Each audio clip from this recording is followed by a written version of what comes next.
Hey everybody, it's Romania Black, and we are on episode 22 of My Hero Academia. We're getting down to the wire, just a wee bit. Getting down to the wire with this season. Holy cow. I can't believe we only have 3 episodes left. I feel like we've watched it for a long time since this last fall, but it also feels weird to be done. So I'm excited by these last 3 episodes. Like I said in the spoiler corner of the last episode, I think I know where the series is going to end, but I'm really excited about that because I think it's going to end on a good note.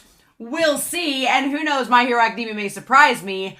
We just won't know until it happens, right? But I am really excited to see what's going to happen, where we're going to go from here, and what we can look forward to. But yeah, it's pretty fun times. Last episode, Deku kind of went balls to the walls, which was a lot of fun.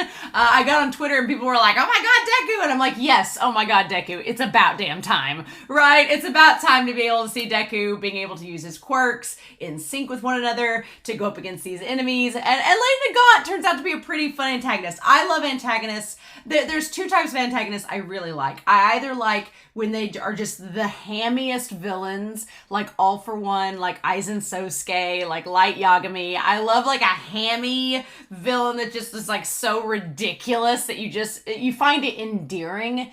All For One skirts the line where he's endearing, but it's barely there. Like he's almost into like sinister, gross territory, but I'm like, okay, you're still at that Aizen Sosuke level, so we can deal with it. But my other favorite villains are the ones that are actually, they turn out to just be antagonists. They're not really villainous necessarily. They have a jaded past. There's reasons for why they're doing the things that they're doing, and they're complex. And they're characters that you end up kind of relating to in ways and understanding the reasons why they're doing the things that they're doing. And those are the ones that I really like as well. So Lady Nagant kind of falls into the latter category where she has her reasons. And I'm really excited that Horikoshi gives us a character like that. And then he blows her up. So I remember when this chapter happened in the manga where she blows up, everybody was like, really? They're like, Horikoshi just can't let his female characters get well enough alone, right? Has to do something to them, right? But I just find Lady Nagant fascinating, and I hope she'll be all right. Hope she'll be okay. Deku as though is like, what the hell is going on? And there's been this information given by Lady Nagant. They're supposed to meet 2 months later at some secret location All For One wanted her to gather at. So we'll see what happens with that, but I'm really excited for these last 3 episodes. It's gonna be fun. I'm looking forward to them, and I just can't wait to see what we get. So, with that being said, I hope you all enjoy this episode, but we're going to start My Hero Academia Season 6, Episode 22, and we are going to start that here in 3, 2, 1, and make sure that my subtitles are on. We're ready to go!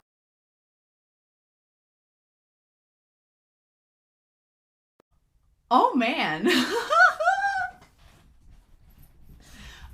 I was actually really happy with how they framed this episode because I'll be honest, I wasn't sure how they were going to end it, and I didn't remember from the manga just how much content was covered before we got to the ending of it. There was one part that I wish was slowed down just a hair, and we'll get to it and the reasons for it. But in the manga, the moment where Bakugo's like, guys, we found him. Like that moment there, that was the end of a chapter moment, and it was halfway through this episode. I thought that's where they were going to end the episode, was Bakugo finding him. But going back, unless they've cut a bunch of things, it makes sense that they included the lead up to the president, Nezuko, being like, now bring him back. We're good. We'll bring him back. He's one of our students. But man, Deku's voice actor does an amazing job in this episode of making his voice raspy and grungy and just pained. Like our boy Deku, this vigilante Deku is the epitome of him just being at the end of his rope, and like that dark side of wanting to only help others but not help yourself, right? Deku definitely epitomizes in this episode the dark side of that. He just keeps going and going and going. And you get why he's doing it. He doesn't want All For One Shigaraki to hurt his friends and the people he cares about. He's worried about All Might and Night Eye's prediction that he's gonna die at the hands of a villain in a heinous way. It makes sense why Deku is acting the way that he does. And you get it, and the heroes are kind of like it's a shit show. They're like, we don't know what to do. We're kind of at the end of our rope. We're depending on this kid to save us. And it's kind of cool because in a lot of shonen, there is that, like, you know, the chosen one metaphor, the chosen one narrative. And in a lot of shonen, the adult world ends up relying upon this kid to save them. And it's kind of like, can't you all adult? And they can't.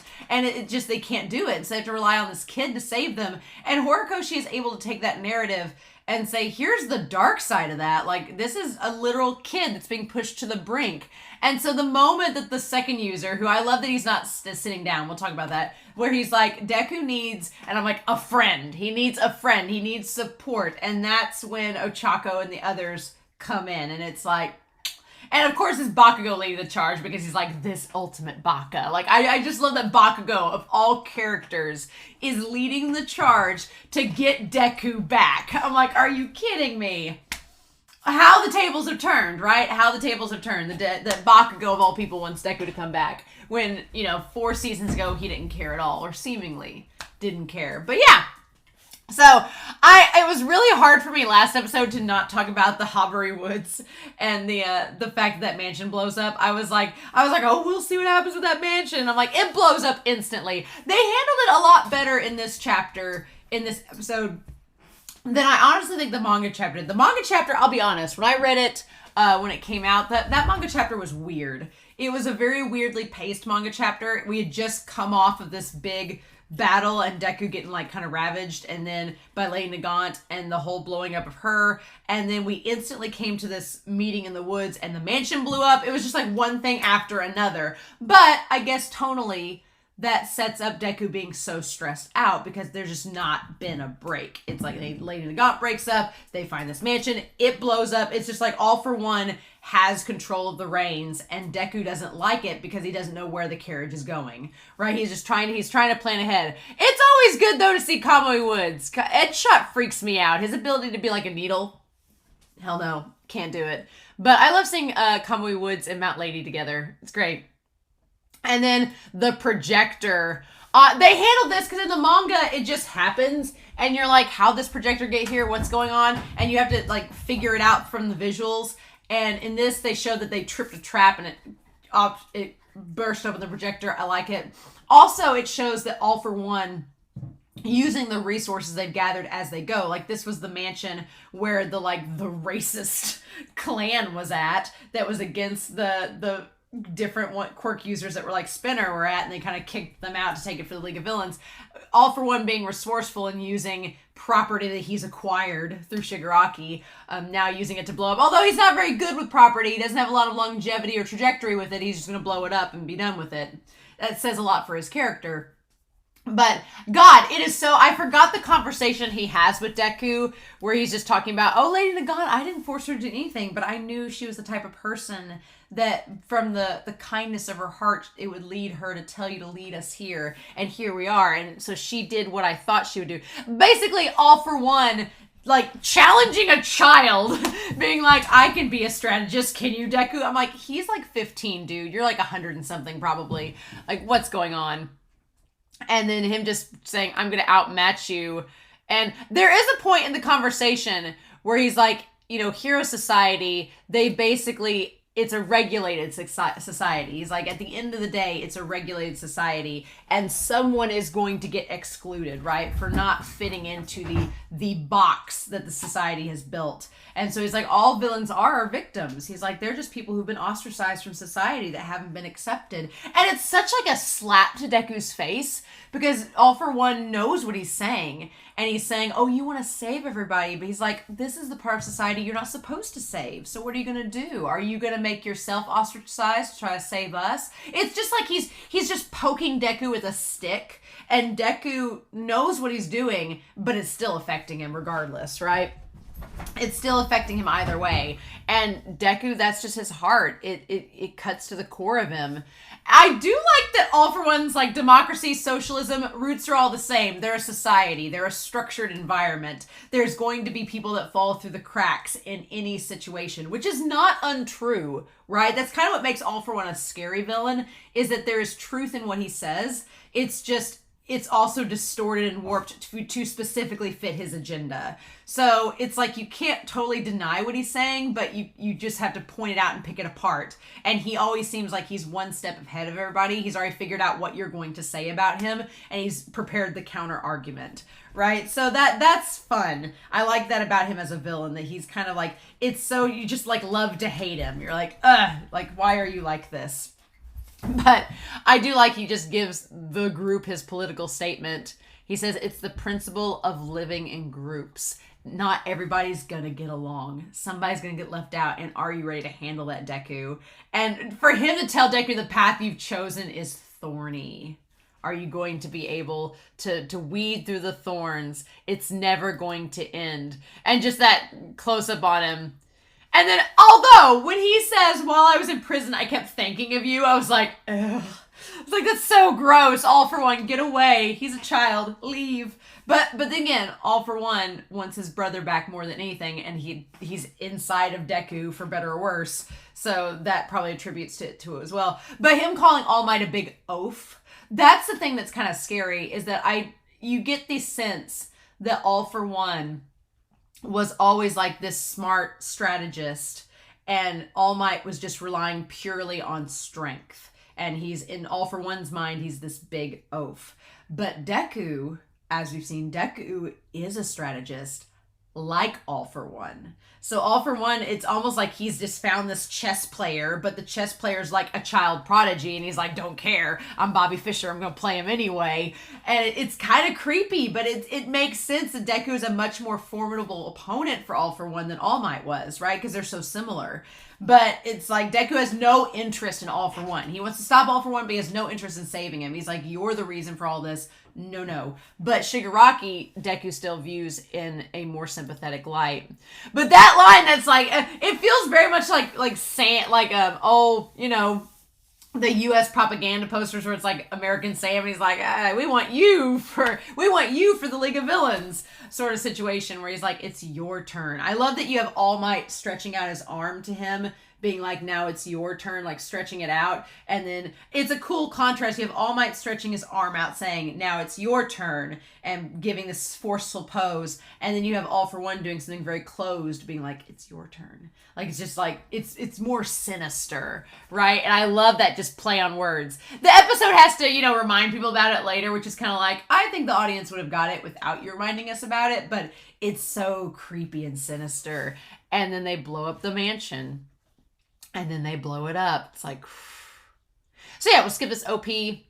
So I do like, again, this episode of the anime, I think, handles the adaptation very well of them meeting up afterwards in the warehouse, where basically, it's not for nothing. I said earlier that All for One, wasn't good with handling property and the trajectory of it, but he was also destroying any trace of the League of Villains. So blowing up the mansion was twofold. He could, one, provoke the heroes and possibly injure them, and two, he could cover his tracks with the League of Villains and get rid of anything that would tie them back to any of them. So I guess that is somewhat of a wise move. I love seeing Kamui Woods talk. I'm glad he's here. Glad he's getting some screen time. Kamui Woods is one of my favorites, along with Mount Lady.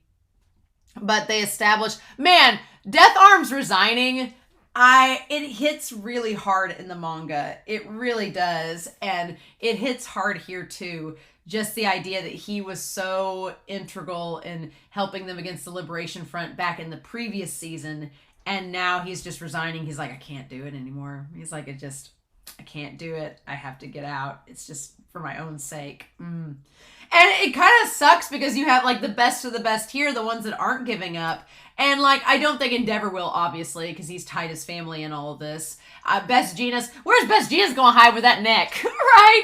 But Best Jeanist is pretty pure. He's not going to hide. Hawks is not. He's been conditioned by the Hero Commission. I always am worried about Mount Lady and Kamui Woods, but they have such a strong sense of justice, and then Ed Shot seems kind of the same way. So they're like your core heroes you can count on. We don't see Wash, but I feel like Wash is pretty... what's Wash gonna do when they leave? Like, go hang out at a Sears? Like, I just said, hang out at a laundromat? I was like, how is Wash gonna integrate back into society? Their ability's kind of like, a little not settled for that. But I just love that aspect of Death Arms just like abandoning the tech and everything and just saying, well, there's others like me too. We just can't take it. And just seeing heroes that were so full of like hope and energy just being completely drained. And Best Genius with the puns. Anyone's thread could be broken tomorrow. Like, God. I can't. Best Genius, you're ridiculous. Absolutely ridiculous. But yeah, so the big threat in all of this, because they wonder, do we form a task force and a support security net for all the remaining heroes? Do we tell them all about All for One and One for All? Because the group there knows about everything, right? They're like, do we share this information? And Endeavor's like, no. He's like, the heroes that are leaving are leaking, information's leaking from them. Like, information that's top secret, they're just sharing because they're like, screw it, He's like, we can't share that with any other heroes because what happens if they leave? That's just making more of a liability towards Deku. And that's the sad thing is Deku believes that him doing everything on his own and going his own way is to protect others. But inadvertently, it's also stressing them even more too. So it's kind of like, it's just a lose-lose situation for everybody. And All for One, I'm sure, is aware of that, right? They're aware of the pressure they're putting on them. And Mount Lady asks, like, why didn't, All for One wants to find Deku. Why doesn't he get this information out there and say he's looking for Deku to try to, get more people to add to the chaos, right? And Endeavor's like, no, he doesn't want information about his ability or Deku's to leak to the public because he's afraid that Deku will be put into isolation, that they'll hide him away. And All for One, for all of his ego and for all of his bravado, I do think All for One is relatively cautious because he's relatively aware that there may be something the heroes have that in his mind, I don't think he'd be like, oh, they can beat me this way, but he's like, they can evade me this way. I feel like he believes that there are strategies that the Hero Society could use to evade him. And for him, it would just be annoying, right? It would be annoying and he wouldn't like it. So he's not trying to push the buttons too much. He's still acting within the realm of possibility for him to be successful. And the heroes are like, we can't spread this information because then it's going to lead to something that may get to where we can't draw All for One out, and it may put Deku in even more of a burden. So yeah, they're like, we need Deku to help draw All for One out, so we can't let him go into hiding. And then for Shoto texting him. Shoto didn't, he called him, but then he like texted him. It's like, hey, pick up the phone.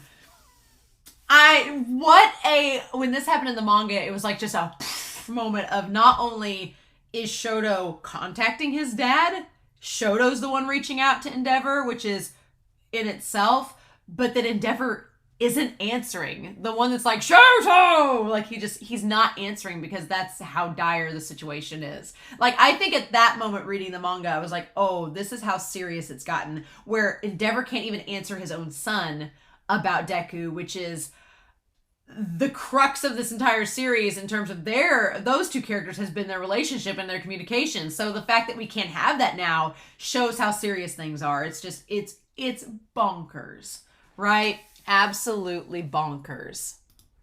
And he's like, right now. And then I like that the phone rings again. It was a great kind of, if you ship Endeavor and Hawks, it's like a nice moment between them where Endeavor's like, and Hawks like, oh wait, it's me. And Endeavor's like, it's him.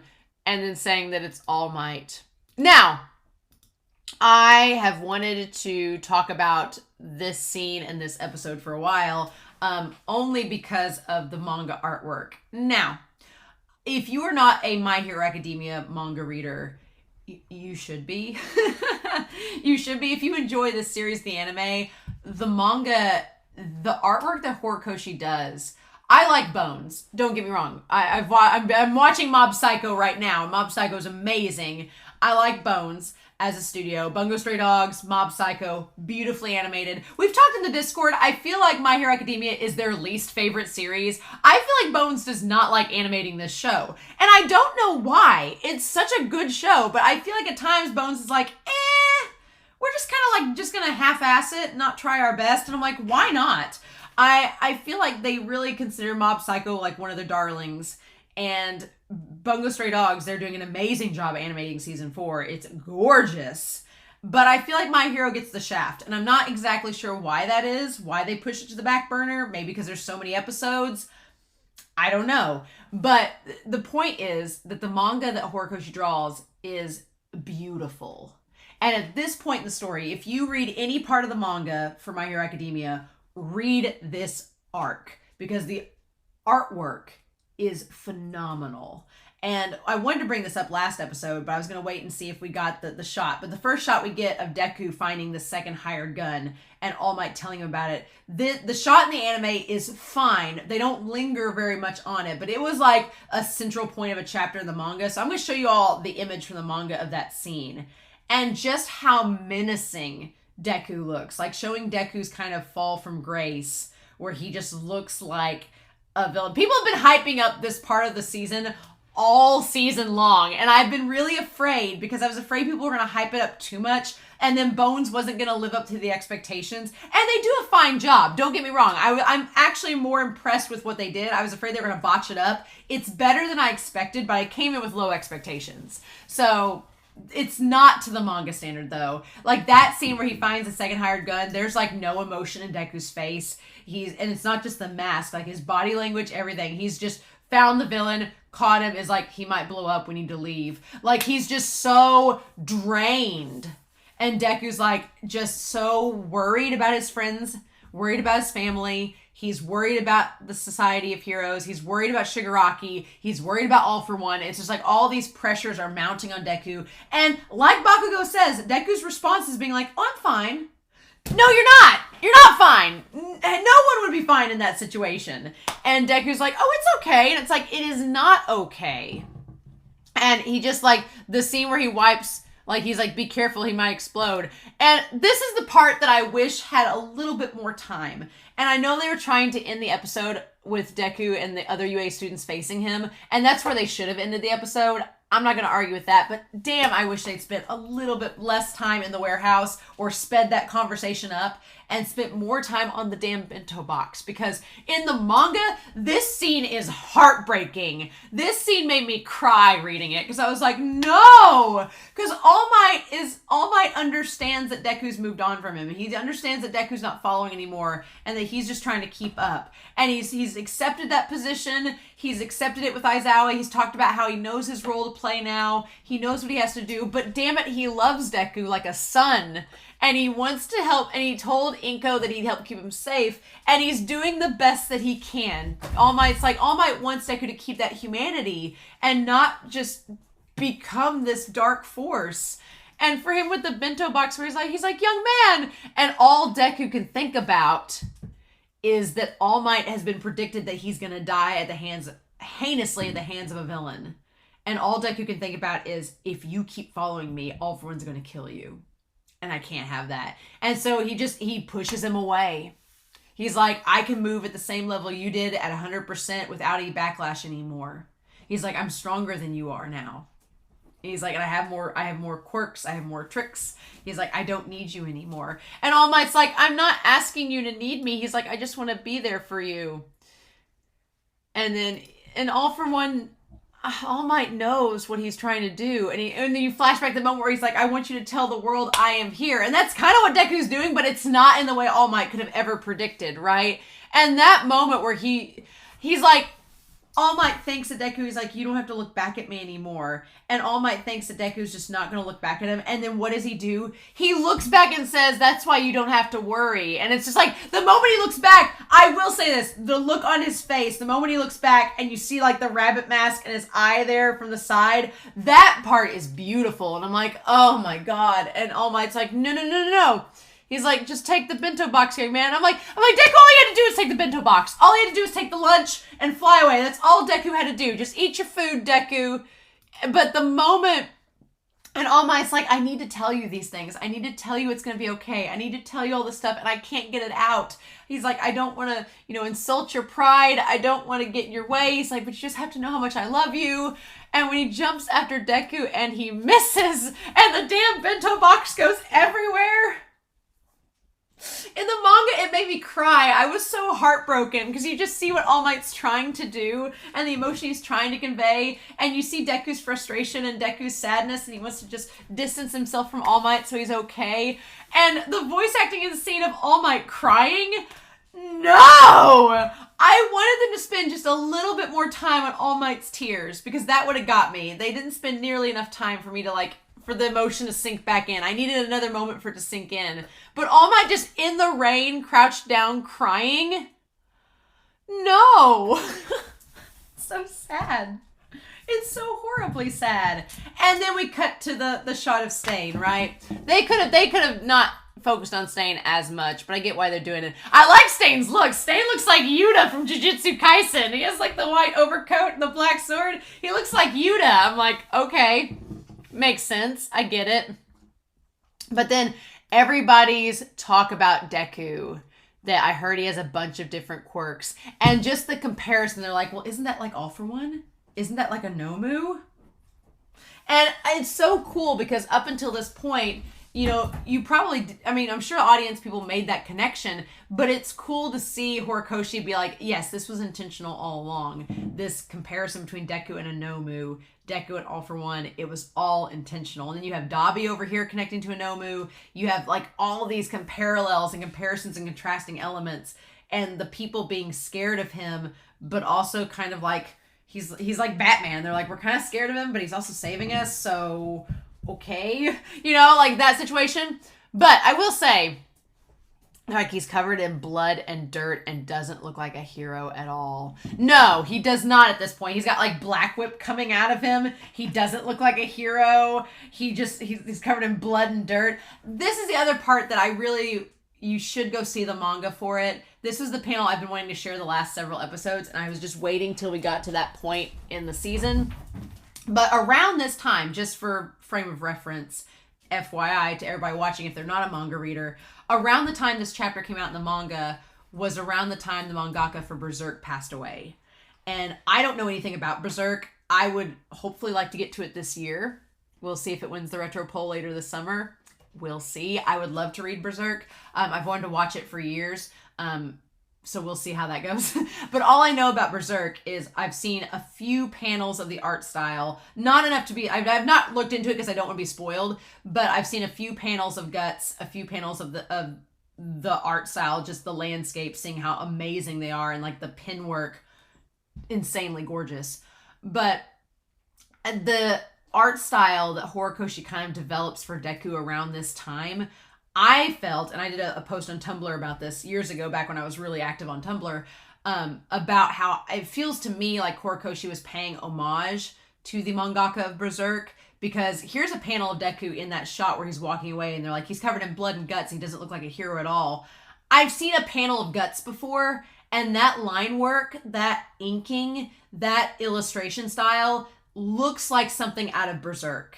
It does to me. It just feels like the same. It feels like Horikoshi is paying homage to the mangaka in these chapters by just doing Deku in that style. I could be wrong. That may not have been the case. Horikoshi may have planned this out a long time ago, and that is just a happy coincidence. But these chapters came out like a few weeks after the mangaka's passing. The timeline would have added up that around the time they were inking and getting these chapters ready, it fits the timeline of events. So for me, I like to think that he was paying homage to Berserk's mangaka. But that might not be the case, and it's just a happy coincidence. But either way, Deku looks terrifying in the manga. And he looks really badass and kind of terrifying in the anime. But the manga, man, it really, if you get a chance to read these chapters in the manga, it's so good. And it just, Deku looks just so kind of scary in these chapters, and it just makes the despair all that more palpable with his character, right? So yeah, Endeavor and them, the problem is Endeavor's like, look, you're not enough by yourself. You can't keep just going off on these solo missions. It's not sustainable. You're gonna wear out. Your body's gonna give out. It's not gonna work. So we're calling in backup, but it's gonna take a little bit before they get here. So just hold on. Don't get crazy, hold up, and we'll get you some help soon, right? And Deku's like, we can't wait.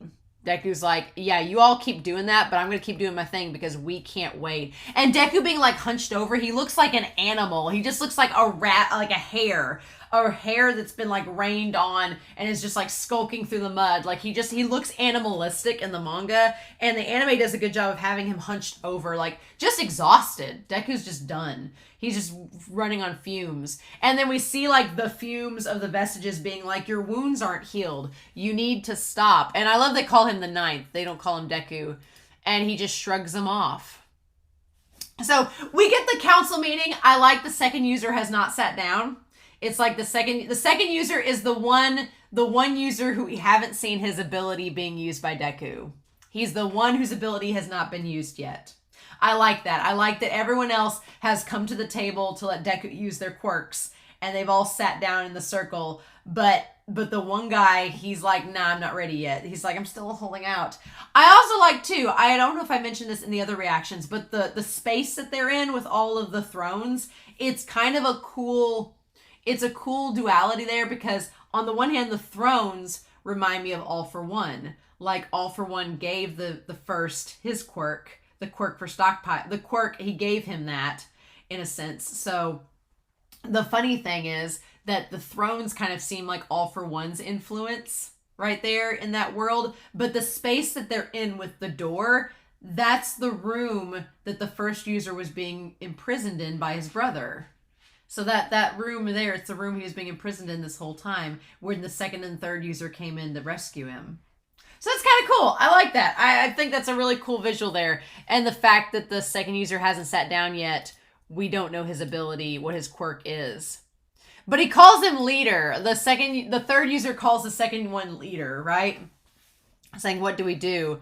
And he's like, he can't sit still, which seems like something the second user can relate to. He's like, not under these circumstances. He's like, that's what it means to have one for all and for us. He's like, what he needs, if there's one thing he needs right now, it'd be a friend. And I like the second user's the one to say that, because he's the one that has the friends with him in this world. Like, the first user and the third user are his friends. Which is kind of, honestly, you have the white and blue and red kind of theme there with the three of them. The first, second, and third users, you could kind of relate to Deku, Bakugo, and Shoto Todoroki. You could relate to the three of them, kind of, in that sense, that they're all friends. They all need each other for various reasons. So that's a cool connection. I like that Horikoshi's kind of doing a lot of parallels in this story. But yeah, the people come, after the people, we see Deku rescuing them from the villains, and they all just run away. They're like, okay, we're good, fine, bye. Like, he's kind of terrifying. We got this. We're good. Thanks for rescuing us. Okay, see ya. And then Deku's saying, like, in order to get peace for everyone, it shows him just, like, battling all these villains. There's, like, this hammerhead shark one that, like, comes out like a kraken, and Deku just takes him out. Wish we could have seen that battle, but we don't see it in the manga either. But then the vision he has of All Might, where he's, like just doing the cheesy grin and the thumbs up. Ridiculous. And he's like, I want everyone to smile again. And it's just thinking of all of his friends. And then, it's like his shoes are falling apart. His clothes are tattered and covered in filth and grime and blood. And he falls over right as we see this villain, a dictator. I'm convinced his voice actor is Dimples from Mob Psycho. He has the same kind of cackle. It'd be kind of ironic because Dimples' character, Mob Psycho, does something similar to this character. So that's kind of funny. And then we connect back to poor Crust. R.I.P. Crust. Crust is the one that brought this guy in, which his ability was a shield, so that kind of makes sense. That connects pretty well. But yeah, poor Crust. He brought this guy in only for him to get broke out of jail. Sad days. And it is like he's just like puppeteering them, and these people are like, we can't help what our bodies are doing. And man, in the manga, Deku's like, I can't, like, it's similar to this where Deku's like, I can't attack Dictator with all these people around. I can't knock him over the head because I don't want the people to be collateral damage. They can't run on their own volition. They're not going to get out of the way and let me attack him. They're probably going to be used as shields against him. So that's a problem. He's like, I don't want to attack any of the people. So the moment, like in the manga, it is just heartbreaking. But here it is too, where Deku just like gives up, and he just like, it's like a zombie apocalypse where the zombies just swarm all over him and rip at him and grab his mask and rip it off his face and everything, and start grabbing the pieces of his outfit. It's heartbreaking because it's like, Deku, do something, but he's so resigned to saving people and not hurting anyone that he just lets them come at it. Because again, Deku is extremely self-sacrificial and is like, well, I'll be fine. Let them hurt me as long as they're not hurt. And then I love Bakugo. God, Bakugo. Just being like, screw this, Baka, and like nails him. Nails Dictator over the head. And that shot of Bakugo with his forehead showing, his hair blowing in the breeze, like people in the manga were going crazy. Manga readers were going insane seeing Bakugo look so glorious. Being like, I found him, you guys. Gentlemen, we got him. It's great. And I love Bakugo and Tokiyami and Shoto leading the charge. And Ochako does too. Ochako stands up and she's like, let's go get him. Let's do it. There's a part of me that kind of ships Ochako and Bakugo together because they're both the two take charge people to help Deku. They both like pick Deku up off the ground. And I feel like that's something Bakugo would admire in a girlfriend, be somebody like Ochako. So I've always kind of shipped them together. If I had a heterosexual ship in My Hero Academia, it would probably be Ochako and Bakugo. Or Ochako and Deku too. I can go either way with that. We can make it an OT3. Bakugo, Deku, Ochako. You can do all that. You can ship to your heart's content, right? But also, Shoto and Deku too, where Shoto's like, why is Deku not answering my stuff? Why is this happening? But I love the idea that Bakugo leading the charge, where Bakugo, of all people, the one who bullied Deku as a kid, the one who was like, I don't want anything to do with you, Deku, he's the one leading the charge. I'm like, of all, that is character growth, y'all. Y'all cannot say that Bakugo has not grown. And I like the idea that you have Tokiyami, who's with Hawks, Shoto with Endeavor, and Bakugo with Best Genius. He's like, all of our mentors are sheltering Deku. We feel like we're somewhat tied to that, so we need to do something about it. And everybody's just thinking about what to do. And just Bakugo ripping up the letter being like, this is bullshit. How dare he write a letter to me? And then Bakugo is smart. Bakugo is not just like a big brawny meathead. He is intelligent. And he's like, no, Deku would not have left us the letters. He wouldn't have. He wouldn't have left us the letters because that would have put us in danger. It was All Might that left us the letters. They're in cahoots. They're working together. What the fudge? Not having any of this. I love it. And so then they're like, what's interesting is they all go to the principal to ask what to do. And Endeavor's face when they all show up is hilarious. In the manga, it was hilarious too, because Endeavor's like, he's just not good with kids. He's really not. And now you have a whole classroom and Endeavor's like, Shoto, these are all your friends. And Shoto's like, I've been trying to get a hold of you. What the hell, Dad? He's like, didn't we talk about stopping Toya together? Didn't we talk about working together? Why are you shunning me again now? This isn't good. And Endeavor's like, you're on a need-to-know basis. What do we do? And then he's like, you left Deku and All Might alone. I like that Shoto goes from calling Endeavor his father, even if it's like slang, to saying Endeavor. Like, no, hey Dad, what's up? But also, Hero Endeavor, what are you doing? Like, you should be smarter than this. And Bakugo's like, you can't leave Deku and All Might together. They have the same mentality. They're the worst coupling together, which is kind of true. Deku and All Might are not good together, working together, because they have the same self-sacrificial mentality. And Bakugo's like, they're both idiots that want to self-sacrifice. Maybe it's a one-for-all thing. Maybe that's the trick to getting that ability. You have to be self-sacrificial. But Bakugo's like, no, they shouldn't be left alone together. They will be the worst combination. They need somebody to balance that shit out. And it's absolutely hilarious that Endeavor's like, what? He's like, you don't know anything about Deku. He's crazy. Bakugo's like, Deku's kind of insane, and he'll say he's fine when he's not, right? And Bakugo kind of knows that he's crazy because he's kind of the same way. Bakugo's like, I was the same way. I rubbed everything off. I shoved it all off of me like it wasn't a big deal when it was. he knows Deku's like that. And he's like, yeah, this is going to be a problem. We've got to take care of it. It's like, it's great. I absolutely love how passionate Bakugo's like, those two should not have been left alone together. And I love that Bakugo is just lecturing Endeavor. Endeavor's like, are you freaking kidding me right now? Bakugo's like, you don't know these two Bakas like I do. And then Sero's like, hey, is that a GPS? I love that Sero's like gesture to Endeavor is just like, old man, do you know how that tech works? I love Sero being like, is that a GPS? Can we have that? Like, he's like, I'm just a guy in Midorima's class, but we all care about him. He's like, and Shoto's like, I'm shocked he would go to this length, but we all have to act alongside him. Koda lifting Mineta off the ground when they go after the GPS is, for the record, I said in the reaction, it's the cutest animation of Koda just being like, hey, Mineta. It's freaking adorable. I love it so much. And then Endeavor's like, what do we do? Well, then what do you suggest we do? And that's when the principal is like, you know, I forgot that they did put all these extra safety measures up during the cultural festival back in season 4 to try and secure it from Gentle Criminal. I forgot about that. So that's actually really hilarious that Horikoshi has it brought up again, where he's like, well, we have this extra safety measure. I mean, we could use it. We didn't try it out. So we bought the tech. We spent the money. We got the grants. Let's use it, right? He's like, we definitely need to protect Deku. He's one of our own.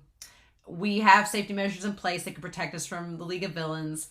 The League of Villains wants to isolate Deku away from everybody else to wear him down, and then that's how they're going to get him. And the principal's like, no, we're going to do the opposite. They don't want Deku to come to us because we can protect him. That's why the information hasn't leaked about him to begin with. So we're going to take advantage of that situation. And I like how the principal, when Endeavor's like, but the people, they'll judge us. They'll be worried. And the principal's like, I've dealt with prejudice my whole life. We'll deal with this. I love that. And then Ochako, she has this like beautiful moment where she has this, you know, she thinks back to when she was being told that she could go to My Hero Academia and be a hero, and her mom's like videotaping her reaction, and she realizes like this UA is this sanctuary. It is this place where Deku can be safe, and it gave her safety all this time. It can do the same for him. And I love that she gets so hopeful from that. And then it's like, yep, we're gonna go. They're like, we trust you guys to go get him. I love how this episode ends, where Deku's like, oh, I'm fine. And Bakugo like is just like slow clapping, but like, of course you're fine. I knew you'd react like that, you Baka. Yeah, sure, you're just a great hero. Way to put on and Bakugo, for Bakugo to say, go ahead and show us your smile. Aren't you a hero that smiles? Why don't you do it for us now? Like, Bakugo just calling him out. He's like, come on, tell us, show us. And Deku can't do it. Because Deku doesn't feel like smiling because he knows how horrible this is. And for Bakugo to call him out, it's just, I was like, yes. The expressions, everything, where he's like, go on, give us a smile. And Deku, he's like, in order to smile, for everyone to live in peace, he's like, I have to go. Like, Deku's just so, he's just like, the black whips are just like trailing behind him. He's so drained, and Bakugo's like, He's like, no, not gonna have it. And then Deku getting fired up. He's like, get out of my way. And Bakugo's like, make us, you all might want to be. Oh, I love it. I love that Bakugo calls him out. Like you're full of shit. You're just running on empty. You're running on fumes. And for Bakugo, he's like, yeah, I'm going to challenge you now. We're going to get to do this. It's just, I freaking love it. Love it so much. Such a good episode. And now we have the UA students versus Deku. Such a fun time. Such a fun time, y'all. We have 2 episodes left. Great timing. I'm really excited, y'all. I'm so excited. But I have a few spoilers I want to talk about before we end the episode. So if you're sticking around for the spoiler corner, great deal. If not, I hope y'all enjoyed this reaction and discussion. What a great episode. So much to talk about. And I'm excited to see where it's going to go next week. So in the meantime, I hope y'all have a wonderful week. Please stay safe. Take care. And yeah, I'm back next week with episode 23 of My Hero Academia Season 6. If you are sticking around for the spoiler corner, I do want to talk about just a few things in this. We kind of talked about, since we can talk about the manga at this point with it. I want to say, having read Toriar, the manga is insane right now. It is like a cyclone of chaos and just like, what the hell? And things are just out of control. I thought the war arc was insane, but the manga right now is just like, it's like a hurricane. It's just like, what is even happening? And I'm like, I am so curious how they're going to animate it next season. I'm like, it's just going to be insanity. But I will say a few things. One, Edgeshot terrifies me. I know that he ends up like going into Bakugo and like sewing up and replacing things, but I'm like, just that invasive idea of him. I do like, though, that in this warehouse scene, they set up kind of that dynamic where you have Kamui Woods, Mount Lady, and Edgeshot, who are like their own trio, where you have Endeavor, Hawks, and Best Jeanist, and then you have those three. So it's cool you have these two trios working together alongside the trio of Bakugo, Shoto, and Deku. And then later on in the series, we're going to see... And also, what foreshadowing? Like, Best Jeanist and Edgeshot maybe having a thing? It all makes sense now, because Edgeshot is like a needle and Best Jeanist is thread. And it's like, it never ever dawned on me at all, this entire series, how connected Edgeshot and Best Jeanist were. It never hit me. And I was like, and then in the manga, you're like, oh God, the needle and thread. They've been together this whole time. I mean, I'm shipping Best Jeanist and Edgeshot, obviously. But it never hit me until Horikoshi revealed it in the manga. And then once you know, when you go back to see scenes like in the warehouse, you're like, oh, that makes so much sense. Like, why Edgeshot was always coming to help Best Jeanist no matter what, and why him and they're on such good terms. It's not just they're hero friends. It adds another layer to it, so that when you go back and reread and rewatch, you're like, that's been there all along. And I'm like, Horikoshi, look at you. Look at you. It's great. But yeah, just, God... all of the stuff with Shoto and Endeavor, I mean, it's all leading to Dabi and Toya, and God, next season's gonna be ridiculous. All for One is such in his little cave, but again, you see him like on the throne in the cave, like it is in the throne room inside of One for All. So that's such a cool little comparison. I'm excited for Spinner and All for One's interactions, of Spinner just having nothing for All for One. I can't wait. I can't tell you all how much I can't wait. But yeah, the bento box scene, I've been dreading it this whole season, and God, it's so sad. It's still so sad. I'm like, oh my, crying. His VA crying is the saddest thing in the world. And that pork cutlet being in the rain, I'm like, oh my, I spent all that time making you that. How dare you? I think Bones handles this episode fine. I really wish it had more of the grit that the manga does, but that's just not been Bones' aesthetic in handling this show, so why change now? At least there's not clear skies, right? Everybody was joking about that in the Twitter. They were like, it would be clear skies for Deku when he's in that mode. I'm like, no. Although I am curious about, in the current state of the manga, All for One, like, de-aging, and I'm curious to see where it's going to, because he's like a teenager right now, which is kind of insane, right?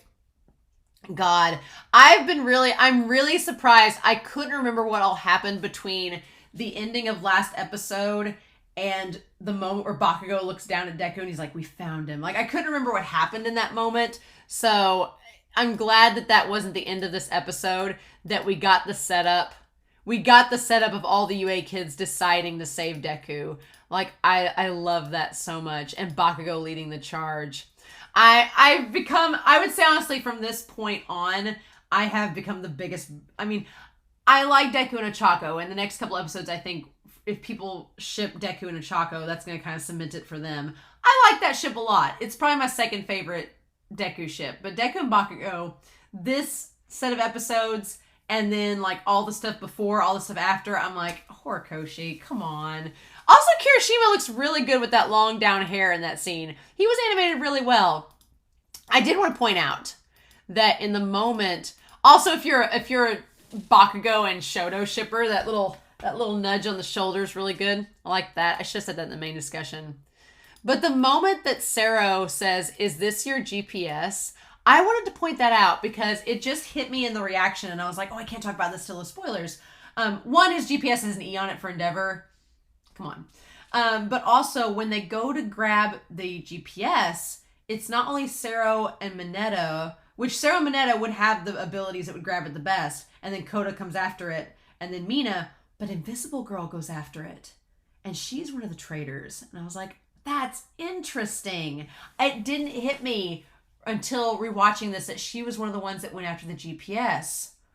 That's fascinating that she would go after it knowing that she is kind of a traitor in this situation. And if you look in the episode, Aoyame, he's in the scene where they're all talking about Deku, but in this scene where they're talking about what to do with him, he's kind of in the background. You can't really see his face, right? I wanted to go back and see if we see him in the scene with all them. Now, if I'm remembering correctly, the UA protocol that the principal is talking about is the one where they're going to make UA float in the sky. Like it's like literally a moving fortress, right? I'm pretty sure that's it because that's a big thing in the manga right now. So I think that's the tech he's talking about. But man, Bakugo. I'm excited because Bakugo's going to give his apology by the end of this season to Deku. And my heart, I don't know how my heart's going to do with that because it's like, oh my God. It's just what... I'm so ready for it. I'm so ready for it. I'm so ready to see Bakugo doing his apology. I'm excited. It's going to be fun. It's going to be heartwarming, like Bakugo. The funny thing is Bakugo versus Deku now, back in season 3, there was such like animosity and tension between them. And it just felt like your heart dropped to the bottom of your stomach because you didn't want to see what was going to happen between these two friends or could be friends. Now they are friends. And seeing Bakugo be like, Deku, stop it. And it's like, there's just a whole new tension and a whole new air about it. And in just, 2 or 3 seasons, it's changed that much. I love that, right? And at the very end, do we see everybody? We see Invisible Girl, I'm assuming. Ayame's in the back. Yeah, Invisible Girl is right there behind Mineta, and Ayame's in the back. Not up front, though. Oh, that's great. That is great. Oh, I love it. I love it so much. But yeah, that's the episode. I'm really excited for what's to come the next 2. We got 2 more episodes left. I'm so freaking excited. I can't wait. But I am really looking forward to hearing your comments about this episode and discussion. So I hope y'all enjoyed it, but I also hope y'all have a wonderful week. Please stay safe, take care, and yeah, I'm going to be back really soon with more My Hero Academia. Bye.